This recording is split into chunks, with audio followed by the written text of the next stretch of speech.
Hello my lovely family, welcome back to my channel. যে যেখান থেকেই দেখছো আশা করছি সবাই ভালো আছো, সুস্থ আছো। আর আমিও বেশ ভালো আছি। রেডি হচ্ছি, দেখে বুঝতেই পারছো। হ্যাঁ, আজকের দিনটা একটু স্পেশাল। সকাল সকাল স্নান করে রেডি হয়ে নিয়েছি। আর আমি কালকে খুব সুন্দর সুন্দর এই লিলি, তারপরে আরও বিভিন্ন ধরনের ফুল আমি ঘরে এনেছি। আমার না ঘরে ফুল দিয়ে সাজাতে ভীষণ ভালো লাগে।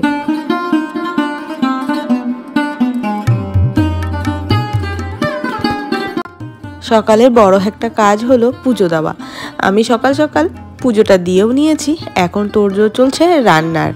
এত মশলা ভালো করে কষিয়ে নিয়েছি। এখানে চিকেন রান্না হচ্ছে। চিকেনটাকে ঘিতে হালকা মশলা দিয়ে রোস্ট করে নেওয়া হয়েছে। এখন এটাকেই গ্রেভিতে ফেলে একটা কষা কষা ঘি রোস্ট বানানো হবে। সাথে আরও অনেক কিছু রেসিপি রয়েছে, চলো একে একে তোমাদের সাথে শেয়ার করি। আয়ারল্যান্ডে আমাদের এই ছোট্ট বাড়িটাতে অনেক বন্ধু বান্ধবদেরকে ইনভাইট করা হয়েছে। তাদের জন্যই আজকের স্পেশাল আইটেম বানানো হচ্ছে। কিছু বাঙালি খাবার আর কিছু সাউথ ইন্ডিয়ান খাবার মিলিয়ে মিশিয়ে আজকে তো রান্না করা হচ্ছে। ওইদিকে তো চিকেন বানানো হচ্ছে, সাথে এদিকে ভাতের জন্য চাল ভিজিয়ে রেখেছি, এখানে ফ্রাইড রাইস করা হবে। ওইদিকে সাম্বারের ডাল বানানো হয়ে গেছে, এখানে ধোসা করা হবে। তার জন্য অলরেডি কালকে আমরা ধোসা ব্যাটারটাকে বানিয়ে রেখেছি, ওভারনাইট ফার্মেন্ট করতে দেওয়া হয়েছে, যেটা খুব সুন্দর ফুলে উঠেছে। এইদিকে আমি কিছু গাজর, বিন এটা কেটে রেখেছি ফ্রাইড রাইসে দেবো বলে। আর এখানে চিকেন পকোড়া করা হবে, তার জন্য চিকেনটা ভালো করে ম্যারিনেশন করে রেখে দিয়েছি। বিভিন্ন রকম রেগুলার যে মশলা থাকে সাথে একটু বারবিকিউ মশলা অ্যাড করে এটাকে ভালো করে ম্যারিনেট করে রেখে দিয়েছি। আয়ারল্যান্ডের এই ঠান্ডার মধ্যে একটু ঘরোয়া রান্না আর সবাই মিলে আড্ডা ভেবেই মনটা ভালো হয়ে যায়। সকালে উঠেই একেবারে রেডি হয়ে রান্নাবান্না স্টার্ট তো করেই দিয়েছি। এখানে চিকেন পকোড়া করা হবে, সেই জন্য তেল দিয়ে নিলাম। এদিকে তেলটা গরম হতে থাকুক, ওইদিকে ফ্রাইড রাইসের জন্য ঘি আর একটুখানি তেল দিলাম, তার মধ্যে গোটা গরম মশলা আর যে কেটে রাখা সবজিটা ওইটা ভালো করে ভেজে নেব। আমার না রান্না করতে বরাবরই ভীষণই ভালো লাগে, আর সেটা যদি হয় কোনো গেস্টের জন্য রান্না, তাহলে রান্না করার আনন্দটা একটু যেন বেশি বেড়ে যায়। তেলটা গরম হয়ে গেছে, এখন ম্যারিনেটেড চিকেনটা ভালো করে এক এক করে দিয়ে ভেজে নেব। এর মধ্যে আমি একটুখানি ডিম অ্যাড করেছি, মিডিয়াম টু লো আঁচ রেখে সুন্দর করে এখন এটা ভেজে নেব। আজকের রান্নাটা কিন্তু শুধু আমি একাই করছি না, এখানে চাঁদনিও আমাকে হেল্প করছে। ও যেহেতু ব্যাঙ্গালোর থেকে বিলং করে, সেই জন্য ও ধোসাটা খুব সুন্দর করে বানায়, সেই জন্য আজকে ধোসার দায়িত্বটা ওই নিয়েছে। আর আমি সাইড বাই সাইড বাকি রান্নাগুলো ও কিছু কিছু করে সেরে নিচ্ছি। এখন বানাচ্ছি ছাঁচ। ছাঁচ আমার খেতে ভীষণ ভালো লাগে, একটুখানি গরম টেম্পারেচারে, তো এটা খেতে ভীষণই ভালো লাগে। তাই জন্যই আগে একটুখানি দই নিয়ে নিয়েছি একটা জারে, যাতে অনেকটা করে একসাথে ছাঁচটা বানানো যায়। এর মধ্যে একটু ধনে পাতা, একটু পুদিনা পাতা আর আমার ঘরে রাখা কিছু ভাজা মশলা, একটুখানি লবণ, একটু লেবু, ভাজা একটা মশলা, সেটা তো আমি আগেই বললাম, এইগুলো একসাথে দিয়ে একটু চাট মশলা দিয়ে এটাকে জল দিয়ে দিলাম। এটা নর্মাল জল দিলাম, কারণ পরে আমি এখানে আইস কিউব অ্যাড করব। এখন এটাকে দিয়ে একটুখানি চিনিও দিয়েছি, দিয়ে এটাকে আমি রেখে দেব যাতে নুন আর চিনিটা একটু গলে যায়, তার জন্য। এইদিকে দেখো না, চিকেন পকোড়াটা প্রায় ভাজা হয়ে গেছে, একে একে করে আমি তুলে নিচ্ছি। আর ওইদিকে ফ্রাইড রাইসের জন্য আমি যে গাজর, বিন এইগুলো ভেজে রেখেছিলাম, সেইগুলোর সাথে অল্প অল্প করে রাইস অ্যাড করে আমি এটাকে ভেজে তুলে নিচ্ছি। অনেককে দেখি শুধু যে গাজর, বিন এগুলোকে ভেজে নিয়ে বড় পাত্রের মধ্যে দিয়ে রাইসের সাথে জাস্ট একটুখানি মিশিয়ে নেয়, তবে আমার কেন জানি না রাইসটার সাথে একটু গরম আঁচের উপরে দিয়ে মিশাতে একটু বেশি ভালো মনে হয়, যে সেটা যেন একটু টেস্টি বেশি হয়।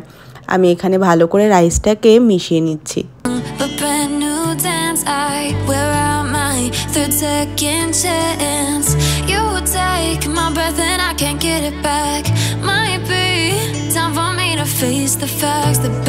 অলমোস্ট সমস্ত কিছু তো রেডি হয়েই গেছে, এখন পালা বন্ধুদের আসার। ওদেরকে যেহেতু লাঞ্চে ইনভাইট করেছিলাম, সেই জন্য অপেক্ষা করছি ওরা আসুক, তারপরে ধোসাটা বানানো হবে।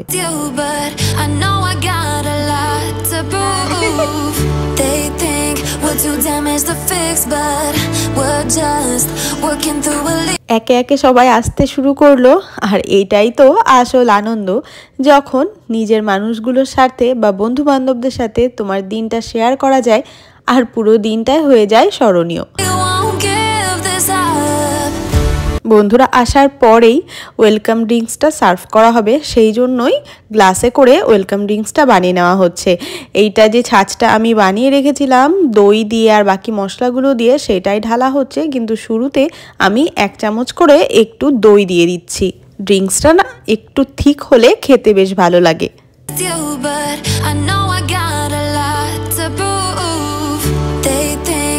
Too damaged to fix, but we're just working through a little rust.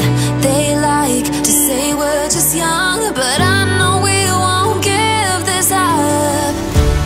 Sometimes I lose my mind, and some days it's hard to find the reason why you stay by my side.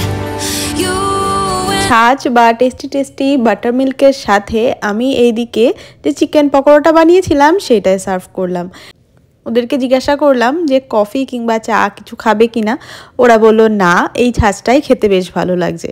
তো আমিও ওদেরকে serve করলাম। আর এখন হচ্ছে নানান ধরনের গল্প, কে কোথা থেকে ঘুরে এলো, কে কি নতুন রান্না শিখলো, আর ওদের রিসার্চ নিয়ে কত কথা এখানে চলতেই থাকলো।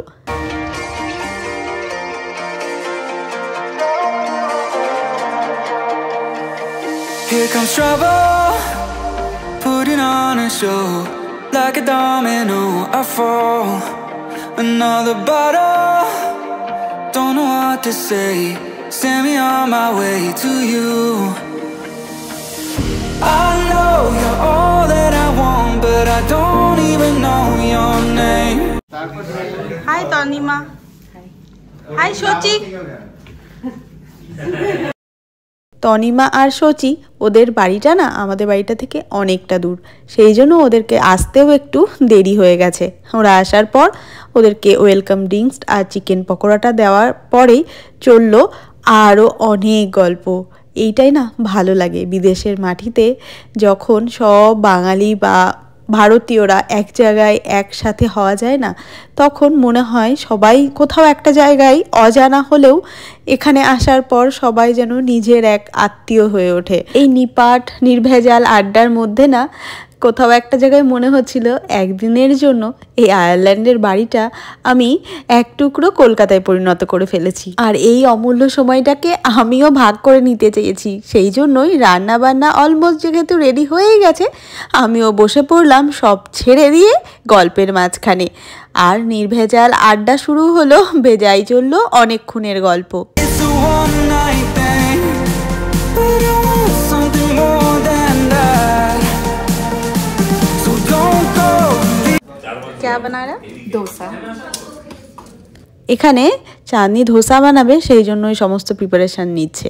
আসলে ও ধোসা ভীষণ ভালো বানায়, আমি অনেক রেস্টুরেন্টেও ধোসা খেয়েছি, কিন্তু ও এত সুন্দর ধোসাটা বানায়, সত্যি অনেক ভালো ভালো রেস্টুরেন্ট ফেল হয়ে যাওয়ার মতন এত সুন্দর ও ধোসা বানায়।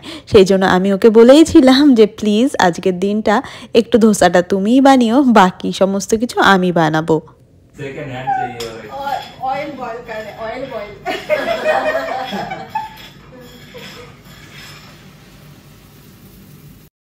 সবাই মিলে যখন একসাথে হওয়া হয়, ছোট ছোট বিষয়েও ভীষণ আনন্দ করা হয়। আর এরকম আনন্দ করতে করতেই আজকের রান্নাটা আমরা কমপ্লিট করেছি। Secret ingredient. এই মশলাটা চাঁদনির মায়ের হাতের তৈরি। চাঁদনির মা আন্টি উনি এটা পাঠিয়েছেন। চাঁদনি এই মশলাটা দিয়েই অ্যাকচুয়ালি ধোসাটা বানায়, আর যার জন্য ওর বানানো ধোসাটা হয় সবচেয়ে স্পেশাল, সবচেয়ে ডিফারেন্ট। সত্যি বলতে ধোসাটা খেতে হয় ভীষণ টেস্টি। আমি আর অরূপ দুজনেই ধোসা খেতে ভীষণ পছন্দ করি, সেই জন্যই আমি বললাম ওকে যে আজকে আমার বন্ধুবান্ধবরা আসছে, তুমি প্লিজ ধোসাটা একটুখানি বানাও, আমি চাই তোমার স্পেশাল এই ধোসাটাও আমার বন্ধুবান্ধবদের খাওয়াতে। ধোসার সাথে খাওয়ার জন্য পিনাট চাটনি রয়েছে, যেটা ভীষণই স্পেশাল, আর রয়েছে সাম্বার ডাল। এটা প্লেন সাম্বার ডাল, যেটা নর্মালি যেরকম হয়। আর এখানে রয়েছে চিকেন ঘি রোস্ট, ফ্রাইড রাইস। আজকে না সাউথ ইন্ডিয়ান নর্থ ইন্ডিয়ান সমস্ত ডিশ একসাথে মিলেমিশে একাকার হয়ে গেছে। আসলে আমরা তো বাঙালি খাবার দাবার আমরা সবাই মোটামুটি কোনো রকমভাবে বাড়িতে করতেই পারি, কিন্তু সাউথ ইন্ডিয়ান খাবার যেরকম ধোসা, ইডলি, এইগুলো তো আমরা খুব একটা সেরকম আমরা অতটা অথেন্টিকভাবে বানাতেও পারি না। আর আমরা যেহেতু দেশের বাইরে থাকি, যখনই মন চায় তখনই যে দোকানে গেলাম বা রেস্টুরেন্টে গেলাম পেয়ে গেলাম সেটা হয় না। সেই জন্যই আজকের বানানো। আর বন্ধুবান্ধবদের সামনে যখন বানানো খাবারগুলো পরিবেশন করলাম, ওরা সবাই এত ভালো ভালো কমপ্লিমেন্ট করছিল আমাদের বানানো রান্নাগুলোর। সত্যি আজকে এটাই সেরা পুরস্কার হয়ে রইল। মিক্সড ফ্রাইড রাইস, চিকেন ঘি রোস্ট, ধোসা, সাম্বার, এইটাই আজকের খুব সামান্য একটু আয়োজন করেছি। সব বন্ধুবান্ধবদের মিলে একসাথে বসে খাবো, সময় কাটাবো এইটারই জন্য। আর কি জানো তো, সত্যি কথা বলতে সবার এত ভালো লেগেছে আজকের খাবারগুলো। ভালো লাগছে শুনে যে তাদের স্বাদটা শুধু জিভে নয় মনেও পৌঁছে গিয়েছে। আর শেষ পাতে এদিকে আমি নিজে হাতে বানিয়েছিলাম ব্রেড ম্যাঙ্গো মালাই, যেটা খেতে অপূর্ব সুন্দর হয়েছিল।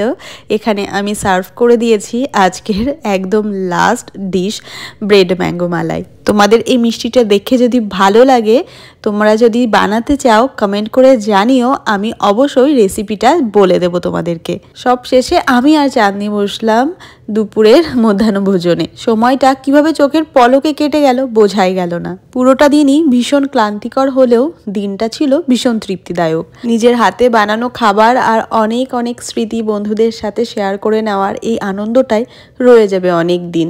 আজকের ভিডিওটা তাহলে এখানেই রাখছি। ভালো লাগলে একটা লাইক করে দিও, সাবস্ক্রাইব করে আমার পাশে থেকেও। দেখা হচ্ছে পরবর্তী কোনো ব্লগে।